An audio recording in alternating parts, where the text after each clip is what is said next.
Thank you for watching. Subscribe on Deceived Husbands for more stories. John sat in shock as he listened to his future wife finish her statement, his anger surging through his body. John was driving to the show for their regular day when he asked Jenny if she wanted to take a week and go camping with him after her college classes ended in a couple of weeks. Jenny said, "John, you know I'm leaving the day after classes are over. Rachel, Emily, and I already have almost all our things packed, ready to leave. We're taking the whole summer for a trip out west." "Jenny, if you think I'll allow that, you're crazy. I thought when we decided to get married you agreed not to go on this damn trip." "What changed your mind?" "Oh, John, I never said that.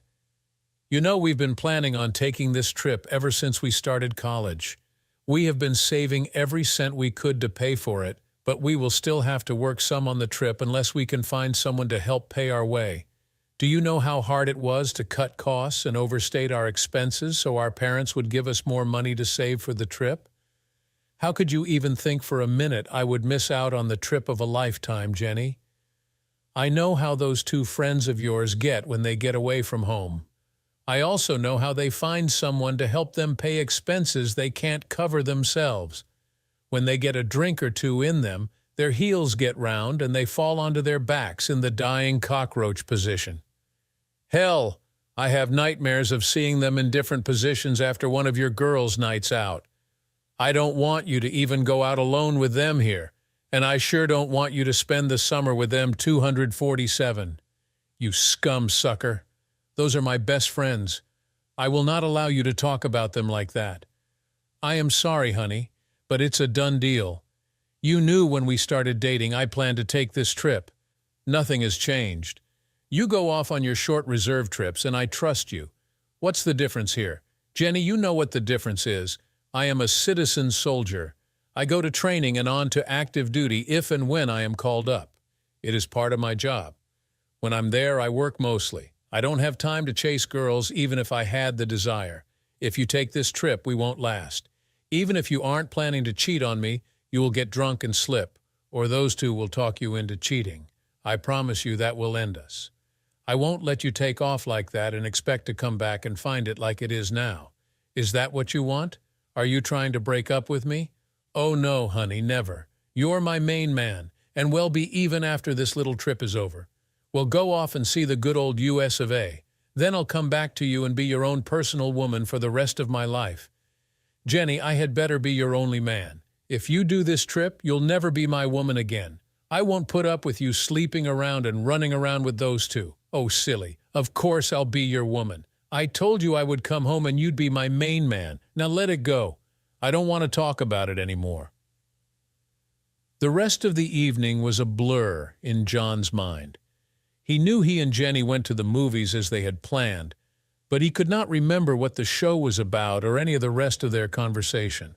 He spent most of the time the show ran thinking about Jenny, her friends, and her insistence she go on their planned trip. He also thought about some of the statements she had made over the last year they had been dating. They held a certain amount of contempt for him and displayed her selfish attitude. John noticed with shock that the credits were streaming on the screen and people were leaving the theater. Jenny stood and took his hand to leave. They didn't tarry after the show and get a snack or drink at their normal hangout. John just took Jenny straight home, walked her to her door, and turned to leave. He stopped when she grabbed his arm and pulled him back. "John, what's the matter with you? We didn't stop for supper and a drink like we usually do, and now you're just going to leave me at the door. Aren't you coming in like you usually do? I was really looking forward to you staying again tonight." "No, Jenny, I am not coming in. I don't know when I'll come in again if I ever do. You have to decide what you want before I do that again. I promise you one thing right now, though. If you go whoring around with your friends like you plan to do this summer, I promise you'll never see me in your house or bed again." John walked off. Jenny reached for him again but missed his arm. She trotted 3 steps after him, then wailed, "John, you didn't even kiss me good night. Why are you being like this anyway?" She glared at him as he opened his truck door and looked over the roof at her as he started to get into his old Ranger. She screamed, "Damn you, John, just go off and sulk. I am taking that trip, and that's final. When we get back, we can set the date for our wedding. Now get over it and stop sulking." Jenny turned and was closing the door to her house before John drove off. She looked up at her two best friends in the world as they stood watching her. Both of them were grinning. Emily said, "I guess he didn't take it too well, huh?" Jenny shook her head no, then grinned a little. She said, "Hell, get over it. He always does when I put my foot down. Besides, he knows he can't find a girl like me." She laughed and continued, "Of course, if I ever find out he has been sleeping with someone else, I'll make sure he doesn't do any sex again for a long time." Shelley laughed and said, "And just how do you think that attitude is fair? Shut up. You know I don't share my man with anyone." Emily laughed and said, "You shared Jake with me Wednesday night." "Well, that was just an animated tool. John is my man and I won't share him. I could care less about the other males in my life. I am not going to marry one of them. I just screw them. Now, where are we going to make our first stop, girls? I'm thinking maybe Butte or Bozeman, Montana. I feel like riding a cowboy for a while before we get any more educated idiots between our legs." John didn't call or visit Jenny again before she left with her friends on the trip of a lifetime. The day after their proposed departure, he did go to her apartment to verify she actually left. The apartment was vacant. He went to Jenny's parents' house to see if she was there. He really didn't want to spend the money for the gas, but he wanted to physically verify her presence or lack of it. It was only a little over 100 miles after all. His little four-cylinder Ranger got almost 26 miles to the gallon, so the cost wouldn't break him up. Besides wanting to verify Jenny had indeed taken the trip, he needed to return all of Jenny's belongings she left in his apartment. He had no intention of ever seeing her again, and certainly didn't want her personal possessions in his house any longer. When John got to Jenny's home, her father informed him she left on her trip as planned. From the conversation, John came to realize Mr. Stevens was no happier with his youngest daughter than John was.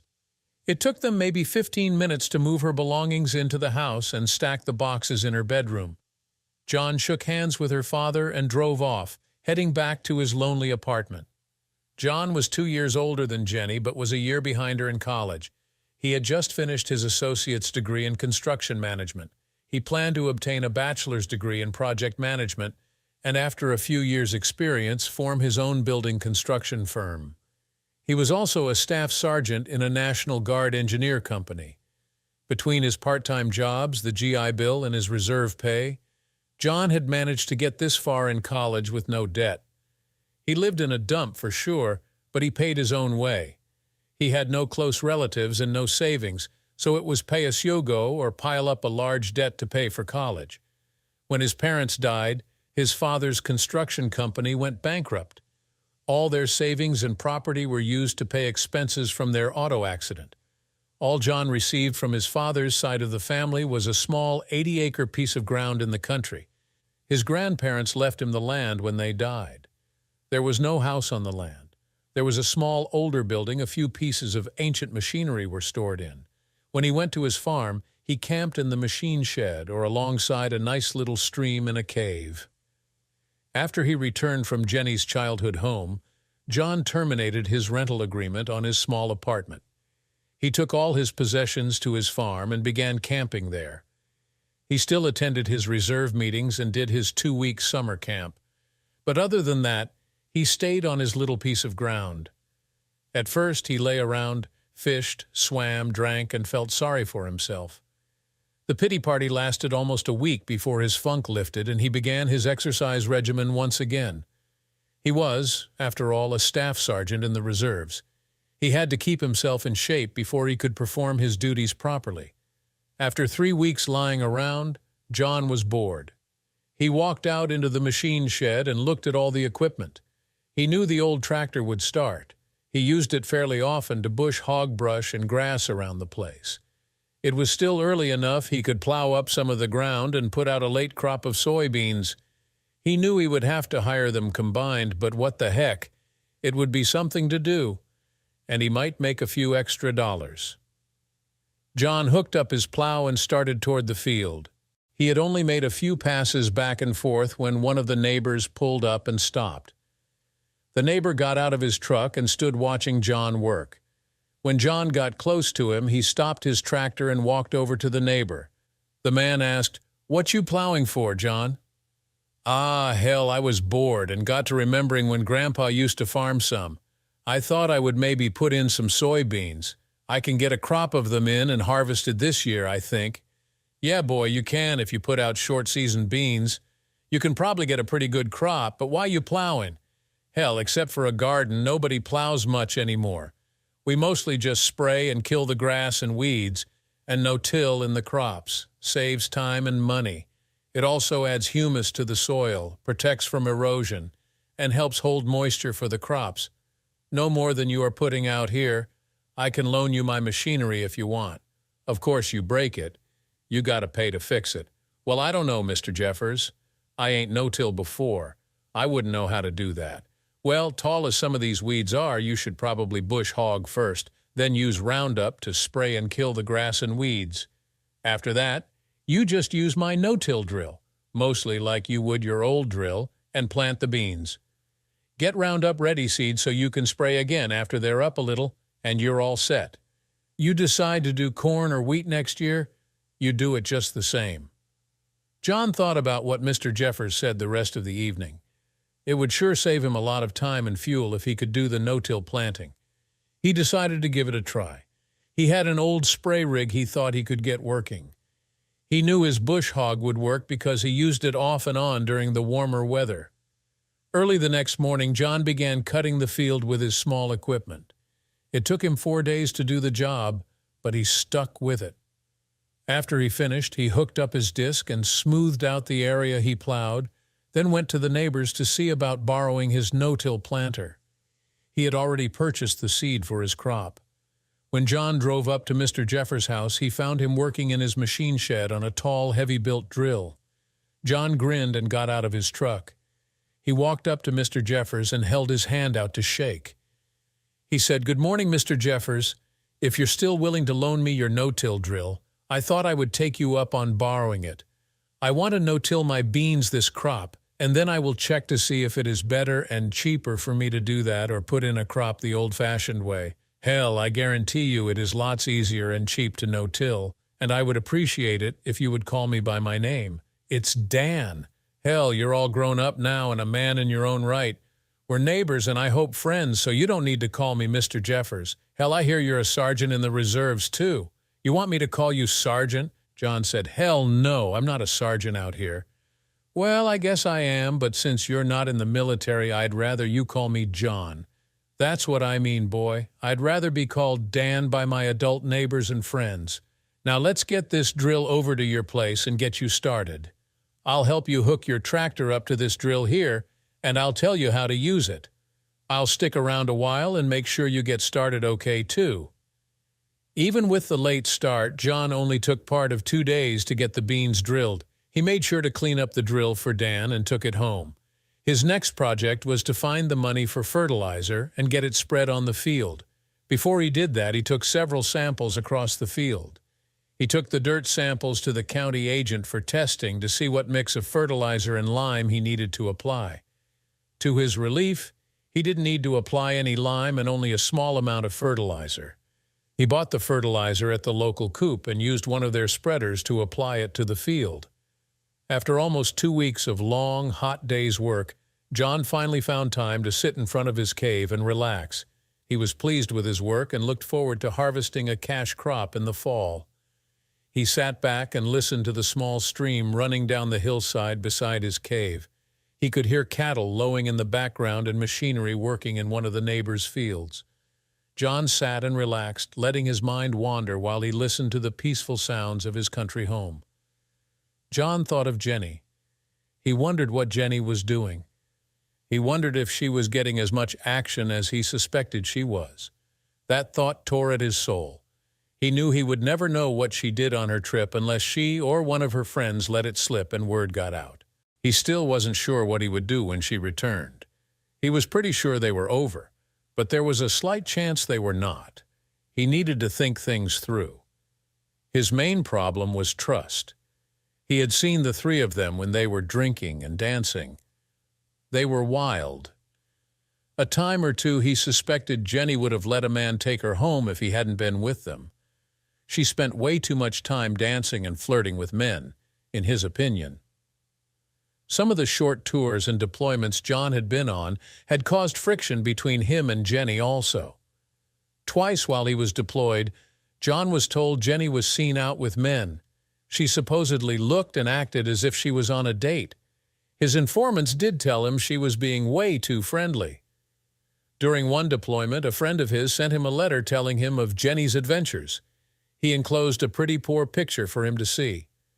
A different friend told John after he got home that he personally saw Jenny loving up 3 different men at one time or another while he was in Iraq. John asked Jenny about the reports. Of course, she denied dating while he was gone. John chose to accept her and her friend's explanation of her actions, but a small kernel of doubt remained. He knew the friends who told him those things hated Jenny enough to only tell him the things that would make her look the worst to John.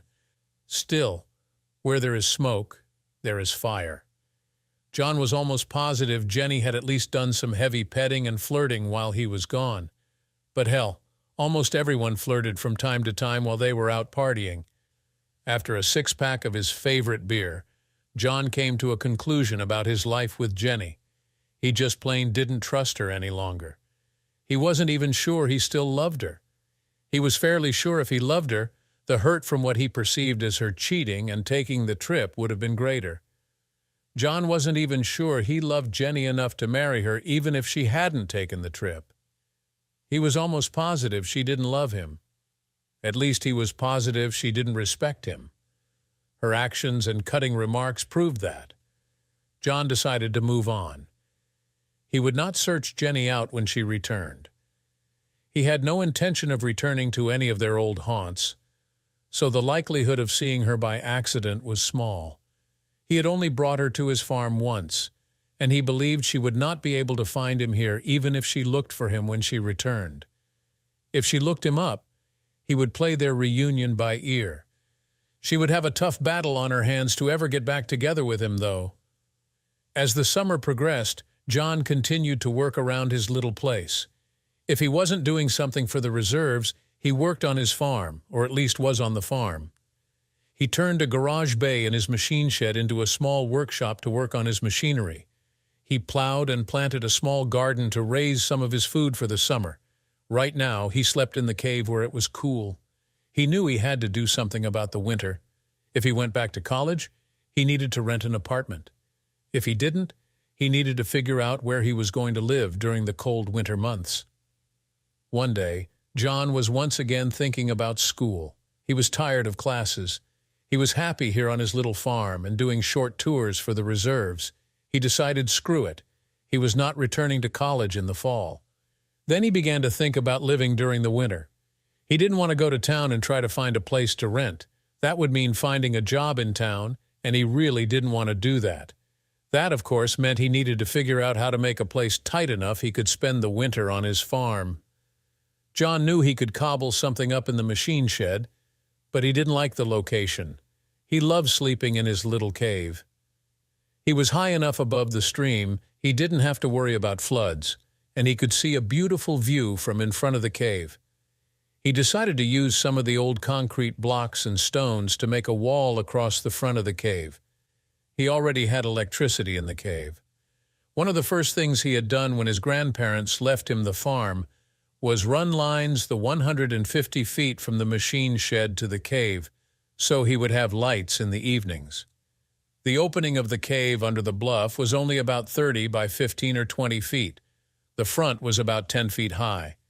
He could pick up enough stone and blocks to wall that off easily. The floor wasn't perfectly level, but he could even level it out some with a little concrete in strategic locations. John decided he had a plan. Early the next morning, he went to town and made the few purchases he needed to get started.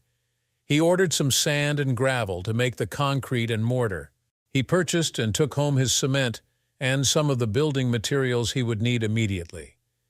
He ordered a good steel door for the front and 2 triple-pane PVC windows.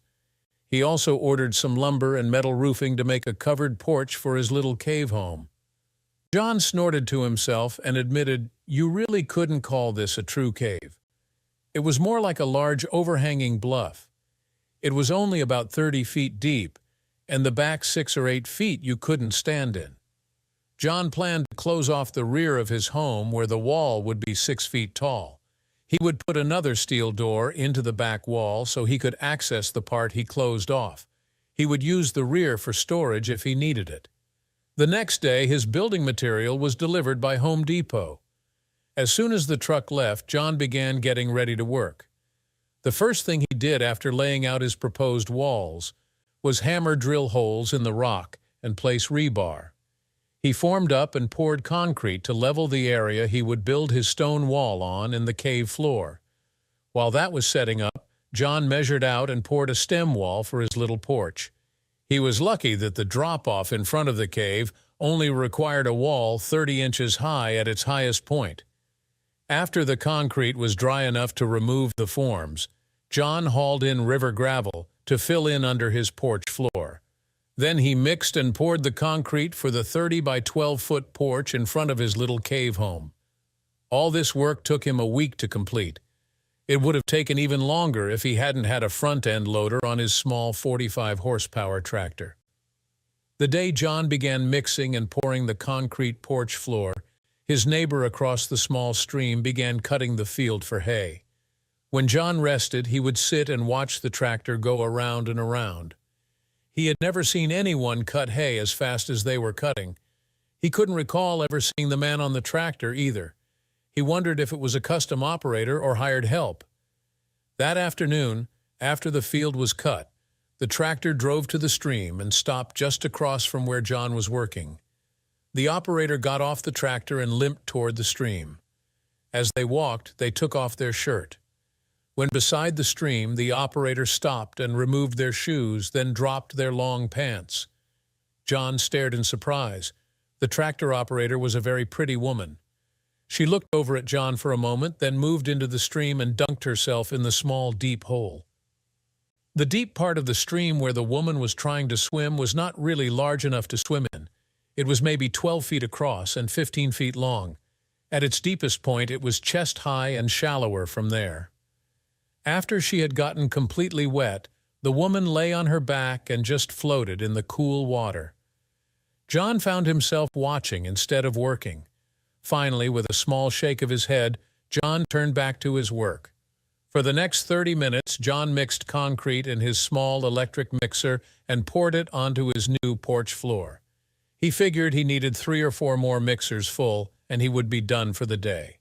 When he heard movement, then a voice said, "Hello, I'm Fiona Morgan. I know it's none of my business, but what the heck are you doing to the old cave here?"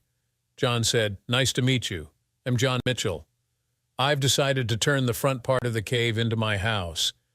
I'm pouring the front porch right now. I really need to keep working until I get the concrete poured. I'm not being rude, I just can't let the concrete get too dry, or it won't set up right on the new pour." "Cool. I always used to like to play around in the cave when I was a girl and we came down to swim. You mind if I look around for a minute or two?" "Nah, go ahead. I'm almost finished here. Then I'm going to clean up and jump in the creek myself. I'll even wear clothes this evening since you're here." Fiona turned and looked at him when John said that. She saw he was smiling and said, "Well, I hope so.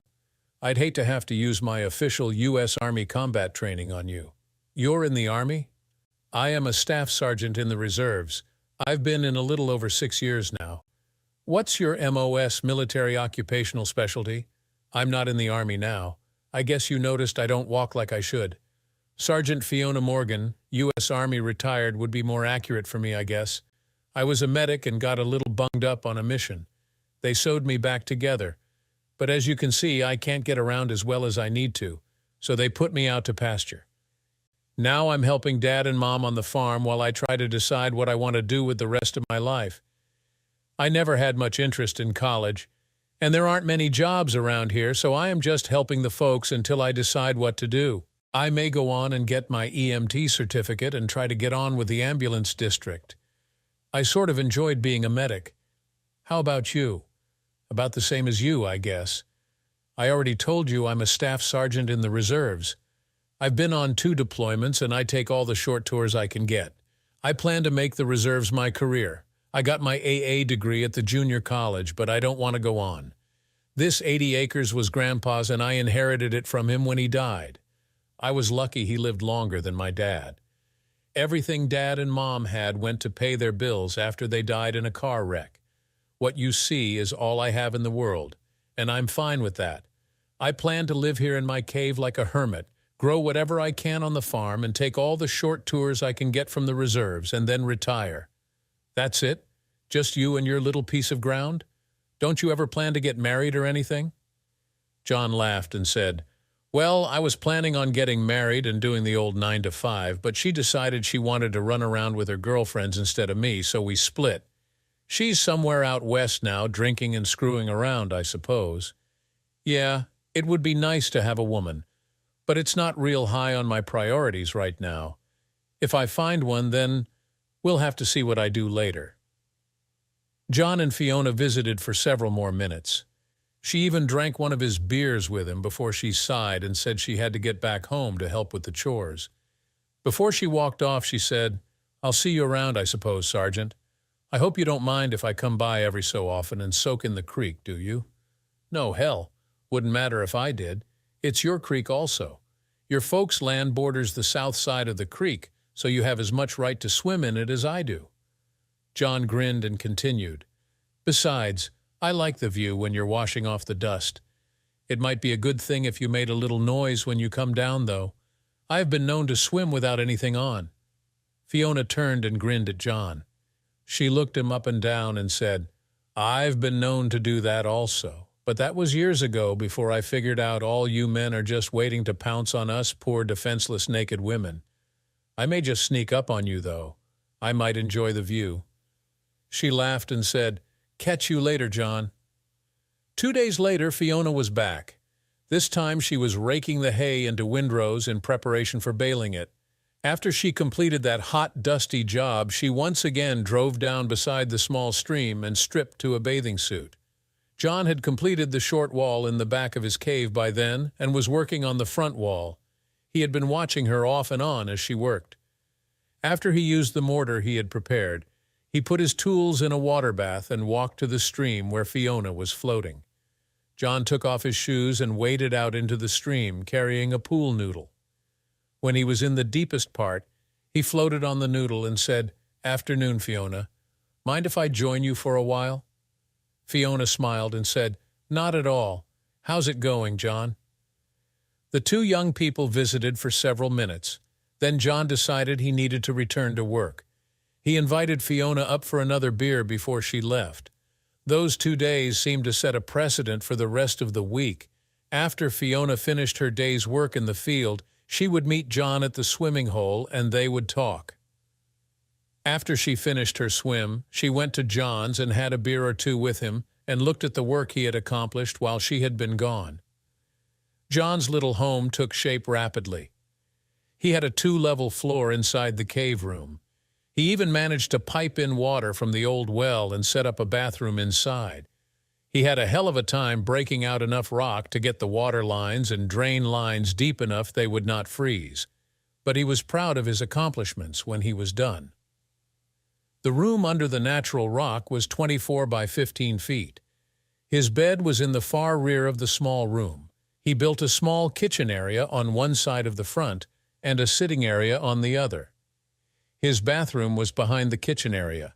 John was happy he had placed a small wood stove in the room for winter heat. He was good to go. The best thing was he only spent about $3,700 on the building materials for his small room. After the hay was up, John did not see Fiona as often as he had when she was working across the stream from him. She still came to the swimming hole at least twice a week throughout the hot part of the year, though. To his surprise, John found himself looking forward to seeing her. He was disappointed when she did not show up. Finally, on a Wednesday, when they were floating in the stream drinking a beer, John asked her out. Fiona looked at John in shock when he asked her for the date. She said, "You're kidding, right?" John's feelings were a little hurt when she said that. He said, "No, I wasn't. I was serious, but if you don't want to go, fine. I just thought we could go out and have some fun." I am sorry I suggested it." Fiona saw the hurt in John's face and said, "Hey, John, I didn't mean to upset you. I was just surprised is all. You've never given me any indication you thought I was anything except a beer-drinking buddy. Besides, I am a shot-up soldier. I can't dance and have trouble walking. My scars are hideous. I've not had a date since I was wounded, and you just surprised me, okay? If I didn't piss you off totally, yes, I would like to go out with you, okay?" John found himself smiling. He said, "Great, but you've got it all wrong, Fiona. You may be shot up and have scars, but anyone who can't see what a great person you are doesn't deserve a date with you anyway. I just enjoy being with you. I don't give a rat about the scars, and I never like to dance anyway." John was not the most observant person, but then what man is when it comes to women? He really didn't notice the way Fiona's eyes and face lit up when she heard him tell her he enjoyed being with her for her personality and inner beauty rather than her now damaged exterior. She felt her heart flutter when he said what he said. She could tell from the tone of his voice and his facial expression that he meant every word too. She felt her spirit lift higher than it had been since her injury. She wasn't in love with John, but she was well on her way after that statement. John and Fiona continued to date and visit back and forth throughout the long winter. She was amazed at how cozy his little home under the cliff was, and enjoyed every moment she spent within it with John. One spring day they were once again at John's home visiting. They were sitting on the front porch watching a typical spring thunderstorm when the wind began blowing much harder and the sky darkened horribly. They heard a loud roaring and his porch roof began rattling. John watched in amazement as the roof began flexing. The rain was coming down almost sideways and blowing all the way across his porch. All at once he understood what was happening and grabbed Fiona. He began dragging her toward his front door and shouted, "Tornado! Come on, hurry! We need to get inside under protection!" John didn't stop when they got into the main room of his little home. John pulled Fiona to the back and into the small room he used for storage of his root crops and other bulk items. They closed the door and sat on the floor. After the door closed, they could barely hear the roaring of the storm. Soon they heard a crash of breaking glass, then shortly thereafter, an eerie quiet descended on John's little farm. John waited for another 10 minutes, then he opened the door into his home and allowed Fiona to follow him out. One of the front windows had been broken, and part of the porch roof was thrown through it.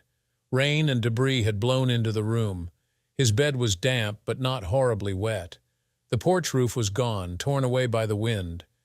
John walked out into the now softly falling rain and looked toward his machine shed. It, too, was gone. Some of the roof had fallen on his machinery. Many of the beautiful trees around his home were damaged, some uprooted. Fiona came to John and wrapped her arm around his waist. She leaned her head on his shoulder and said, "Oh, John, I'm so sorry. Come on, let's see what the damage is." They first walked toward the shed. When they turned around the corner of the bluff the cave was in, they saw both their trucks. There was some damage from debris hitting them, and Fiona's front windshield was cracked and starred from a hit in the center by something large and heavy. Both vehicles appeared to be operable, however, even if Fiona's truck was not legal to drive with the damaged windshield. They walked on to the damaged machine shed. Much of John's machinery was bent and damaged from the building falling on it before blowing away. Some of the smaller pieces were rolled around the barnyard. He would have to clear the wreckage off before he could determine if it was damaged enough to be inoperable.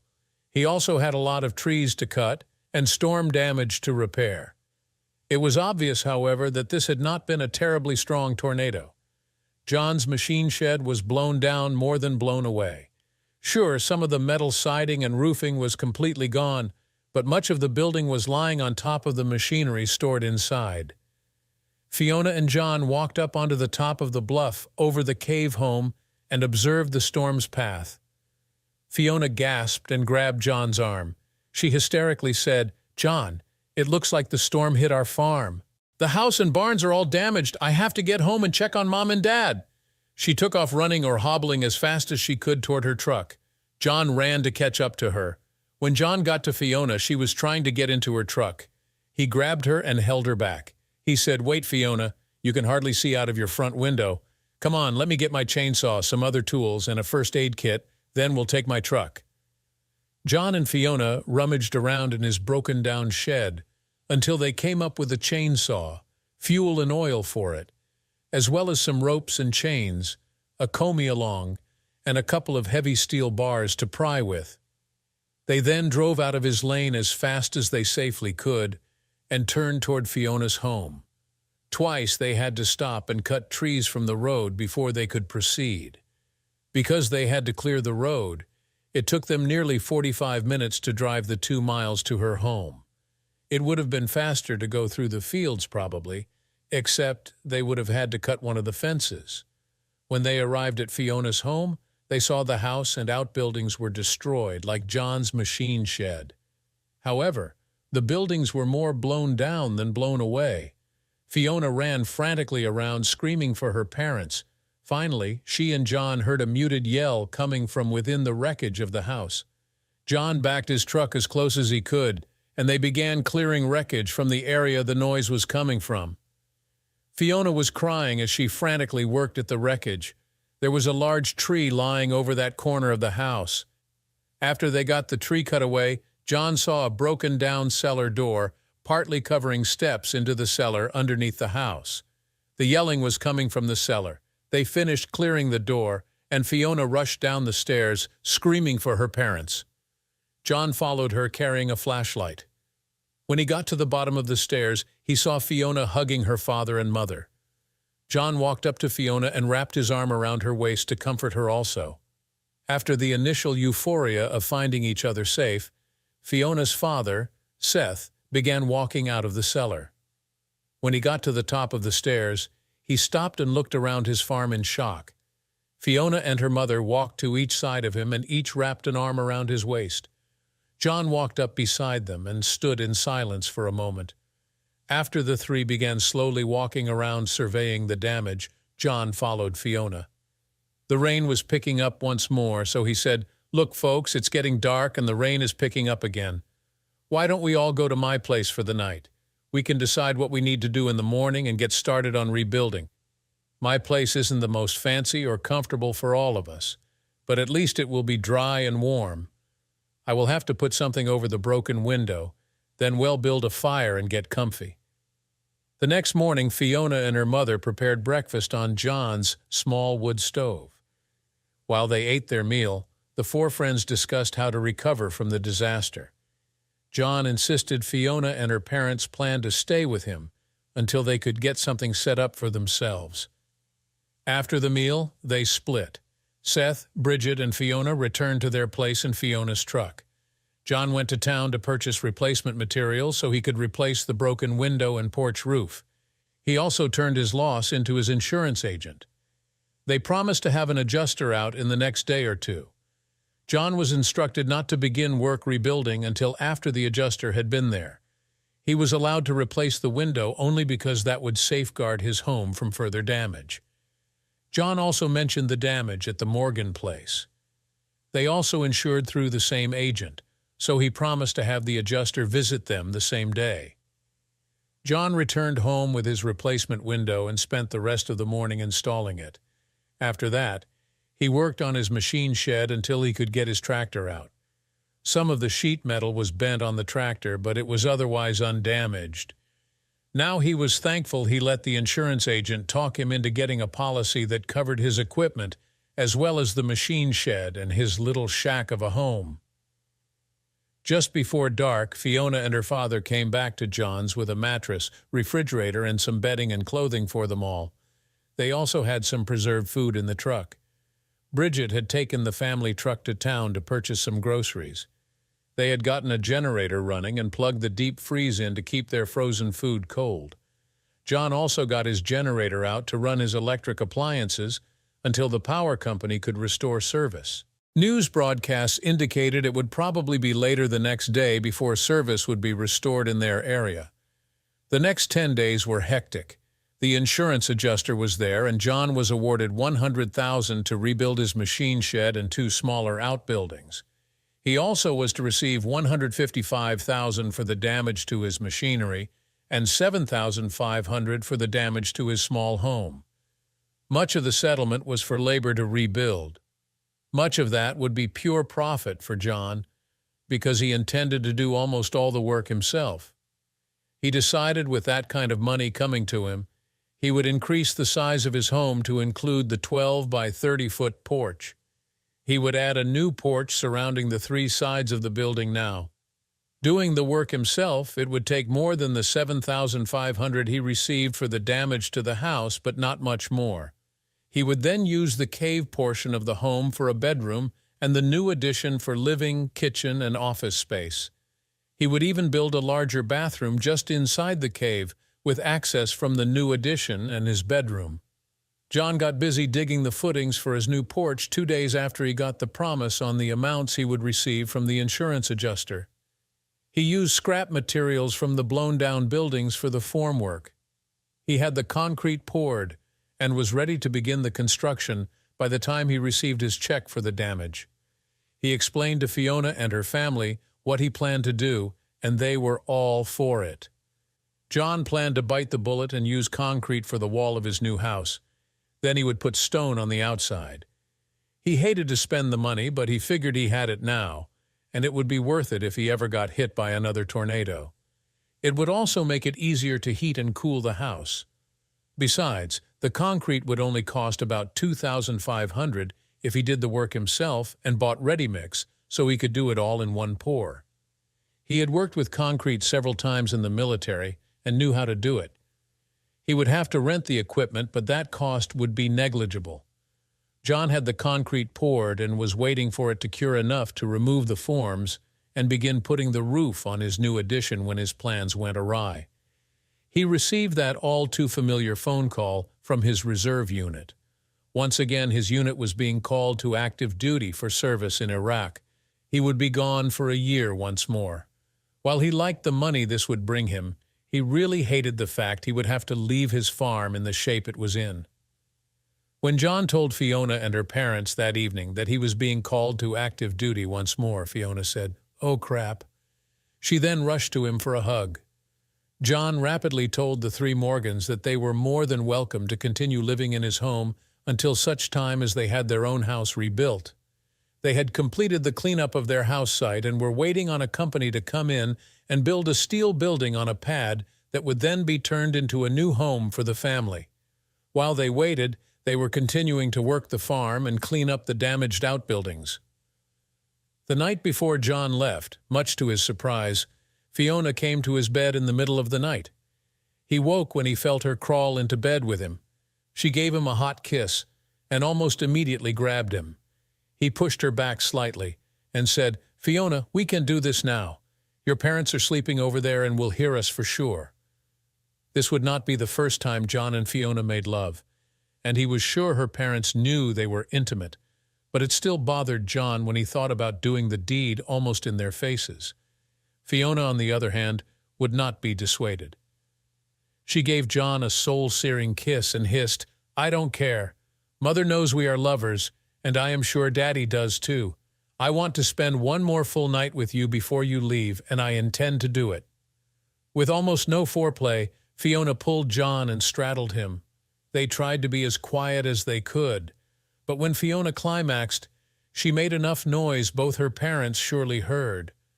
Of course, after the deed was done, the two lovers drifted off to sleep once more and didn't wake until Bridget was preparing breakfast. When she saw John rising from his bed, she poured 3 cups of coffee and placed them on the small table. She was grinning when a very sheepish John walked up for his coffee. John could not look her in the eyes this morning. Bridget took pity on John and said, "I wondered why you two weren't sleeping together before this. I know how you feel about each other, John. It's fine with Seth and me. Fiona is a woman grown, and if she wants to spend the night with her man, a man we all think highly of, then we have nothing to say about it." Finally, the day John had to report to his unit arrived. All 3 of the Morgans watched as John drove off to war once again. Fiona would pick up his truck after his unit deployed and return it to his farm. He had added her name to his checking account so she could pay his bills while he was gone. She and her father would farm his small acreage for the year he was deployed also. The first 3 days at the Reserve Center were typical of a unit mobilization. There was paperwork, and more paperwork. There was also the last-minute loadout of equipment that had to be shipped over with them. The larger equipment they would use was already in theater, as was much of their smaller equipment that had been shipped out earlier. On departure day, to John's surprise, Fiona showed up with her parents to see him onto the bus for his departure. Many things were covered at the mobilization station. Medical and dental checks were done on all deploying soldiers. Personnel files were updated. There were legal and other briefings as well as some concentrated training and weapons qualification. John made use of the legal update this deployment. He made a will leaving all his belongings to Fiona. He never told her about his decision. After 3 weeks at the mobilization station, John's unit of combat engineers was loaded onto aircraft and flown to Kuwait for a short acclimatization period before moving in-country to relieve the engineer unit they were replacing. This replacement took place over a 30-day period. Then John's unit was solely responsible for engineer functions in their assigned area in support of local, Allied, and U.S. forces. John's unit arrived at the beginning of the local summer. By the time midsummer arrived, he was suffering through 130 F temperatures. It was miserably dry and dusty. They worked long days and many nights doing everything an engineer unit did. They did route clearance, built schools, roads, and other structures. They were shot at, cursed at, and always overworked. John loved it and hated it. Many days he took the opportunity to phone back home and talk to Fiona. The lure began to work its way into the conversations. John found himself thinking of her more and more often. He wondered if he did really love her or if she was just a good friend, a sex buddy. He felt a deeper connection with her than he ever had with good old what's-her-name, Jenny. They were almost 3/4 through their deployment when disaster struck. The unit was working on a road out in the mountains when the terror attacked. After almost 30 minutes of constant fighting, John's platoon sergeant was hit. John was the next senior sergeant and found himself thrust into the job. To his credit, he took very little time in settling into the job. He had just become fully cognizant of the location of all platoon members when the platoon leader was also hit.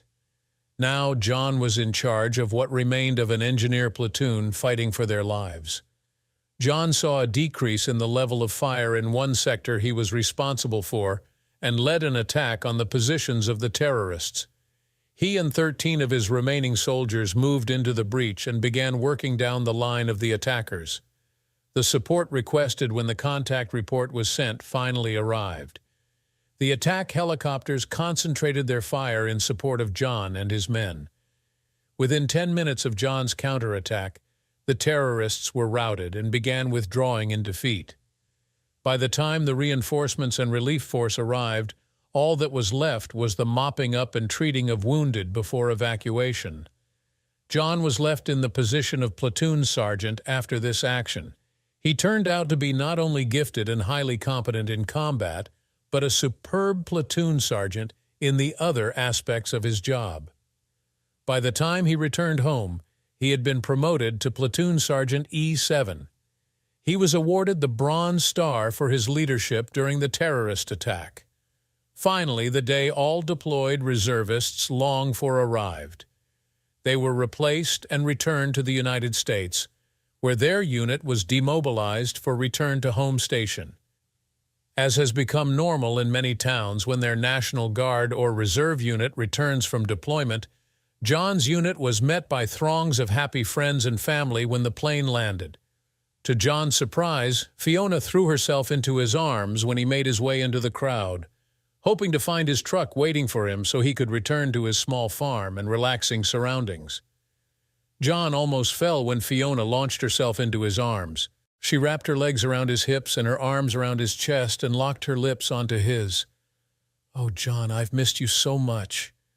"I'm so happy you're home," she said. "Come on, I've got your truck. What do you want to do first? It's almost noon. I would really like to get some good food. What they served us was fine, but I want to hit all my favorite restaurants as soon as I can. I've missed pizza and good steaks more than anything, I think. Right now, though, I would like to have a pizza from the House of Pizza. It was one of my favorite places when I was going to college here in town. I've dreamed of one of their homemade pizzas almost since we got to Iraq. After that, I just want to go home and sleep for 24 hours, then I want to eat some more. When they arrived at the House of Pizza, they took John's favorite table. John and Fiona were talking to each other and holding hands across the table when a very pregnant waitress walked up. She pulled her order pad from her pocket and turned to take their order. When her eyes hit John, she dropped her pad and turned white. Then she almost yelled, "John, oh my God! I've been looking all over for you, honey. Where have you been? It's so good to see you again. I've really missed you."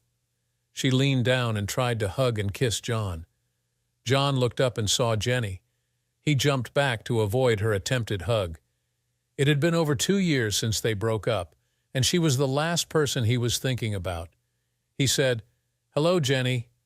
He glanced at her pregnant stomach and continued, "I see you found another boyfriend, or is that a result of your running around with the skanks you call friends?" Jenny left in tears and disappeared into the kitchen. Soon another waitress came to their table and requested their order in a surly manner. John was almost afraid to give it to her for fear they might do something in the back to damage the pizza or make it unsafe to eat. Somehow, Jenny had been known in the past to do things like that in fits of anger to get her perceived revenge against some slight. He looked at Fiona and said, "You know, I think maybe we should just leave. I have lost my appetite after talking with your friend in there." Without a word, Fiona stood and waited for John to rise also.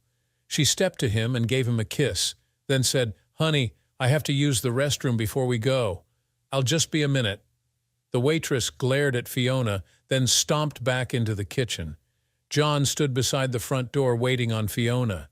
After a few minutes, he heard voices raised in anger coming from the back of the restaurant. They seemed to be coming from the hallway to the restrooms. He moved so he could see down the hallway and saw Fiona and Jenny facing each other. Their faces showed their anger, and they were talking animatedly. John walked toward the women. He was about halfway across the floor when he heard Jenny say, "I still want to know what you're doing with my fiancé GC, you crippled up little bitch. I heard his unit was called up, but now that he's back, I intend to marry him, so you need to just back off." Fiona laughed and replied, "Honey, he wouldn't marry you after what you've done to him if you were his last chance for matrimony. I can't believe you were so damn stupid that you would leave his arms in bed to play around with your skanky girlfriends for a summer. I know he promised you that if you did that, he would never be your man again. What's the matter, didn't you believe him?" Fiona looked at Jenny's baby bump and continued, "What happened? You need a papa for your little scum sucker. And when you saw John, you thought you could talk him into filling the bill? I wonder if this is the only little scum sucker you have. Did you maybe find another one on your little slut trip, Now I suggest you just trot back into the kitchen and hide or get back to work. My man and I are leaving, but before I go, I want to leave you with a little advice. I am a retired Army sergeant. I learned how to handle little bitches like you when I get pissed off. I can guarantee you don't want to piss me off. It would piss me off royally if I thought you were trying to steal my man. You had your chance and you blew it. Now get over it and find another one." Fiona turned and walked toward John. When she reached him, she blushed slightly and wrapped her arm in his. She looked up at John and said, "I am sorry you heard that, John. I hope you don't think I am overstepping my boundaries. Now can we find something to eat, then get home? All at once, I really want to get out of this town." When John turned down the lane to his house, Fiona became really animated. She was almost bouncing on her seat. To John, her expression looked like a mixture of excitement and fear. Finally, just before they came into sight of his yard, he asked, "Fiona, what's the matter with you? Why are you looking so nervous all at once?" "Well, you know how you gave me authority to write checks on your account to pay your bills while you were gone? I sort of spent a lot of your money, and now I'm afraid you might be a little upset about it. Dad and Mom thought it was a good idea, and I guess we just talked each other into doing it. I am sorry if I did wrong." John was watching Fiona, trying to decide just what she had done that she thought would upset him. He was almost to where he normally parked his truck before what he was seeing registered in his brain. His house was finished. It was roofed, there was a covered porch on 3 sides, and it was rocked just as he had described wanting it before he left. There were flower beds and shrubs in a beautifully landscaped yard. His machine shed had been rebuilt and was even a little larger than before. He stopped the truck and sat looking at his little farm in shock. He felt his stomach clench. From the looks of things, Fiona must have spent everything he received from the insurance and perhaps a little more. He turned to her, feeling his face puckering in anger. He fought to keep his voice civil. He said, "Fiona, it looks like you spent my whole insurance check and maybe even some of the army pay they deposited in my accounts. You knew I planned to do the work myself and save some of the money. I didn't want to spend all the money on labor. I wanted to upgrade my machinery too, if I could." Fiona broke in on his conversation. She said, "No, John, I didn't. I wouldn't do that.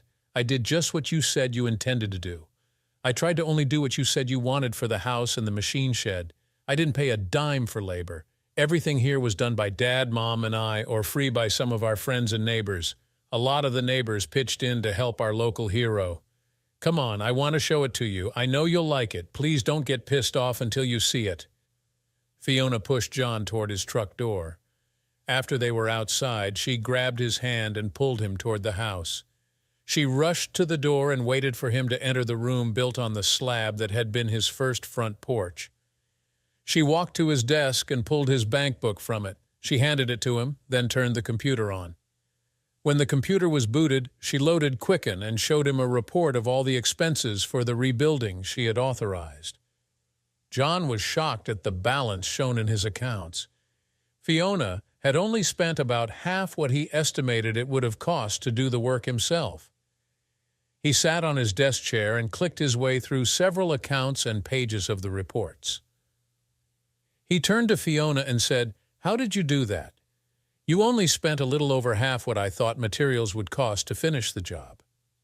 Fiona smiled and said, "Well, I sort of worked a deal with some of the suppliers. We got a lot of the materials at dealer cost or a deep discount because of your service. We told the dealers you were deployed in Iraq, and we were rebuilding your farm buildings that were damaged in the tornado before you were deployed. They gave us some really great deals when we explained labor was being donated as a thank you for our local hero. Sometimes they even donated things they said would make the rebuild better, or substituted more expensive items than we ordered."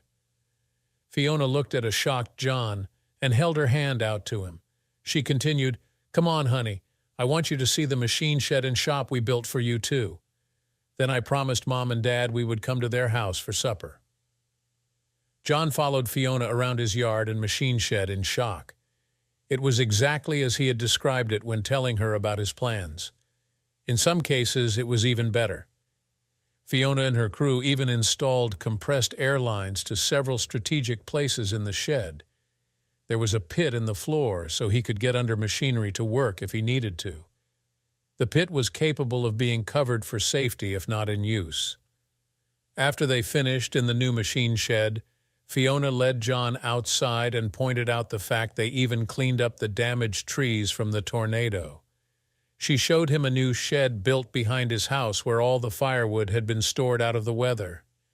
John was reeling in shock when Fiona led him back into his house and showed him his bedroom inside the old cave. She gently pushed the door closed and turned to John. She moved to him and wrapped him in her arms before giving him a kiss. At first, the kiss was gentle, then it became more demanding.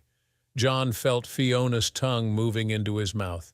She plastered her body to his and moaned. He moaned and began gently caressing her body. Clothing began flying, dropping onto the floor haphazardly. John and Fiona collapsed onto his large bed. John's mind was reeling. He was lost in a morass of lust. His entire universe consisted of the beautiful creature receiving pleasure from him and giving him pleasure back. They moved together. They had wild sex. John leaned down and kissed Fiona, then collapsed to the side with a sigh. He lay on his back and pulled her to his naked and rapidly cooling body. She laid her head on his shoulder and threw her injured leg over his thigh. She then pulled him to her. Fiona looked at John's face and sighed, then whispered, "I've missed you so much. I love you, John. I was so worried about you while you were over there." John moved his head slightly and gave Fiona a gentle kiss. He whispered back, "I love you too, Fiona. After seeing and feeling what I have with you, I am sure I never loved Jenny. I don't think I even knew what love was until I met you. Before you had that field baled and the hay hauled, I think I loved you more than I ever did Jenny. I loved just being with you, sitting quietly or loving or working. It doesn't matter. Anything I do with you is better than anything I do without you or with others." After a short nap, John rose from his bed. He quietly moved out from under Fiona to head to the bathroom. When he got finished, he walked back into the bedroom to find Fiona missing. He turned and walked into the main part of the house and found her in the kitchen preparing coffee. Fiona looked up at John and smiled. She said, "Why don't you go out on the porch and enjoy the morning while I finish the coffee, honey? I'll bring you a cup when it's finished." John did as Fiona suggested. He sat and watched the sun come up over the trees. He could see the rays of light lancing through the fog rising from the stream. He felt himself relaxed as he listened to the neighbors' livestock and the birds. John was surprised when Fiona walked up and handed him his coffee. She was naked as he was. She smiled down at him and moved to a chair beside him. To his surprise, she pulled the chair toward the edge of the porch and sat in it facing him. She started teasing him. She looked in his eyes and smiled. Fiona smiled at John again and licked her lips after she had her first swallow of coffee. She smiled once again and said, "You see anything you like here, soldier man?" John grinned and said, "Oh yeah, I've really missed looking out over the stream at your folks' hayfield." Fiona looked shocked for a moment, then grinned back at him and muttered, "You old hoe. I ought to go in and get dressed. That'd teach you a lesson, I bet." "No, there's no need to do that. I do see some other things worth looking at now that you mention it." John leered at Fiona and very obviously looked at her. "You know, it's dangerous to tease a man who's been without sex and in the wilds of Iraq as long as I have been. It could go really hard on you, you know." Fiona laughed and said, "I sure hope so. I think we need to drink our coffee and reintroduce them to each other before we have breakfast and go over to the folks' place." After a robust reintroduction, John and Fiona took a little nap before she prepared, and they ate what John referred to as a real breakfast. Fiona made biscuits, ham and eggs, and hash browns. Of course, there was more coffee to go with the meal. She quickly loaded the dishwasher before they threw on their outer clothes and took off for her parents' home. They arrived just as Seth and Bridget were sitting down to lunch. Bridget looked up when the young couple walked into the kitchen. She jumped up and began setting 2 more places at the table for them to eat. Fiona looked guilty and said, "Don't do that, Mama. We just finished breakfast about 15 minutes ago. Neither one of us is hungry." "Fiona Morgan, whatever were you doing that you made John wait until noon for breakfast? I thought I raised you better than that." Seth snorted and then laughed. Bridget turned a glare at him. Then she blushed. She looked hurriedly toward Fiona to see her covered in a deep blush. Her mouth dropped open in shock. Then she, too, turned deep red. "Oh," she whispered. She rapidly turned to her lunch and began eating. Fiona moved to the cabinet and took out 2 glasses. She put ice in them, then filled them with iced tea. She walked up to John and handed him one. Before she stepped back, she gave him a quick, gentle kiss. She sat at the table beside her mother and stuck her left hand out over her mother's plate. Bridget looked down at the hand, then squealed. She grabbed Fiona's hand to steady it while she looked at the engagement ring. After her parents finished their lunch, Fiona helped her mother clear the table and do dishes. Seth took John out to sit in the yard and visit. John and Fiona took a load of her belongings back to his home when they left that day. They continued to work his little 80-acre farm. He stayed in the reserves. Additionally, they helped with the work on Fiona's parents' farm. As the years progressed, they took over complete operation of both farms. After their second child was born, the 2 families traded homes, and Seth and Bridget lived in John's old cave home until they both passed away. John retired from the USR after 40 years as a command sergeant major. His and Fiona's youngest son continued to operate the combined farms in their turn. John and Fiona moved back into the cave home and let their son and his family have the larger main house. During his life, John made and kept 3 major promises. He promised Jenny if she left to play around, he would never be in her bed again. He promised to love, honor, and cherish Fiona until death did them part, which he did. He promised her father that he would care for his daughter, which he did. Thanks for watching. What do you think of John's decision to leave Jenny and find love with Fiona? Let us know in the comments below. Don't forget to like, share, and subscribe for more incredible stories like this one.